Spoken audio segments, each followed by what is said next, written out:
मेरे दोस्तों भाइयों, क्या हमने कभी गौर किया है कि अल्लाह ताला ने हमें जो नेमतें अता कर रखी हैं, क्या उसने हमें कभी मायूस किया या उसने क्या हमें कभी रद्द किया कि वो हमारी दुआएं ना सुने। हम पे इनामात की बारिश हर वक्त वो कर रहा है, उसने हमें कभी मायूस नहीं किया। अल्लाह ताला अपनी नेमतों में से एक नेमत के बारे में बयान फरमाते हैं कि ए इंसान, मैंने तुझे तख्लीक किया कि जब तू कुछ भी ना था। कुरान में अल्लाह ताला फरमाते हैं, हल अता अलल इंसानी हिन मिन अद्दहरि लम यकुन शय्यन मज़कूरा। क्या इंसान पर एक ऐसा वक्त नहीं गुजरा कि वो काबिल ज़िक्र चीज़ ही ना था, यानी उसका वजूद ही ना था, उसका कोई ज़िक्र ही ना था। ये अल्लाह तबारक व तआला है कि उसने हमें वजूद बख्शा, उसने हमें हकीकत बनाया, और हकीकत बनाने के बाद अल्लाह ताला बयान फरमाते हैं कि इंसान अपने बचपन को याद कर कि जब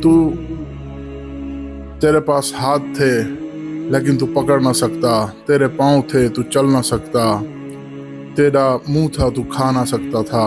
तो अल्लाह ताला ने ये तमाम चीज़ें तुझे सिखाई कि कैसे पकड़ना है, कैसे चलना है, कैसे खाना है, बल्कि अल्लाह की इजाज़त से ही ये सब चीज़ें होती हैं।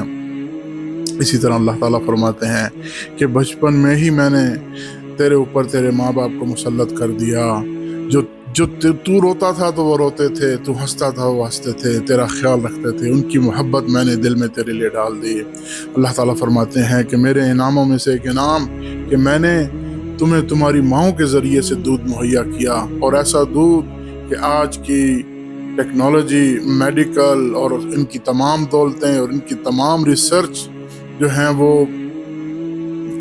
उस दूध के बराबर कोई दूध तैयार नहीं कर सकती जो अल्लाह ने हमें अपनी माँओं के ज़रिए मुहैया किया है।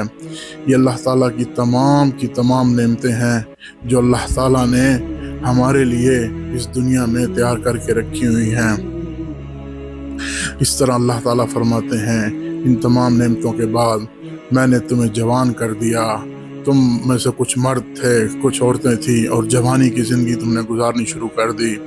और फिर अल्लाह हैरानगी से बात करते हैं कि जैसे ही तुम एक जवान मर्द हो गए, अब तुम में तकब्बुर आ गया और तुमने कहा कि मेरे पास दीन के लिए वक्त नहीं, मेरे पास अल्लाह के लिए वक्त नहीं, मैं मसरूफ़ हूँ, मैं तरक्की याफ्ता हो गया, तो मैंने कहा ये सब मेरा कमाल हो गया। हम बिल्कुल एरोगेंट हो गए, यानी तकब्बुर आ गया हमें। तो बड़ी ही अजीब बात है और हैरानगी है कि इंसान किसी का शुक्र इस तरह अदा करता है, यानी अल्लाह के कितने एहसानात हम पर, और जब हम जवान होते हैं तो अल्लाह के सामने इस किस्म का रवैया इख्तियार करते हैं। क्या हमें अल्लाह के बारे में इस तरह का अदब इख्तियार करना चाहिए? क्या ये सही तरीका है? हमें सोचना चाहिए। तो अल्लाह ताला फरमाते हैं कि तुम्हारे दिल इतने जंग आलूदा हो गए कि तुमने मेरे से ही सरकशी इख्तियार कर ली, या फिर हो सकता है माशरे की करप्शन की वजह से, या अल्लाह से हम दूर हो गए हों। मेरे भाइयों दोस्तों, हमारा जो दिल है या हमारी जो सांसें हैं, ये सब अल्लाह की मोहताज हैं। अल्लाह की इजाज़त से दिल रोज़ इजाज़त मांगता है कि ए अल्लाह, मुझे धड़कने की इजाज़त दे। हमारे लंग्स अल्लाह से रोज़ इजाज़त मांगते हैं कि हम इसको सांस दें कि ना दें। अगर अल्लाह ताला चाहे तो हमारा दिल किसी वक्त भी बंद कर सकता है, हमारे सांस किसी वक्त भी रोक सकते हैं, लेकिन अल्लाह ताला की ज़ात हमारे साथ सब्र किए हुए हैं, और वो चाहते हैं कि ये शायद मेरा बंदा मेरी तरफ लौट ले, शायद ये मेरी तरफ रुजू कर ले, शायद मेरा बंदा बन जाए।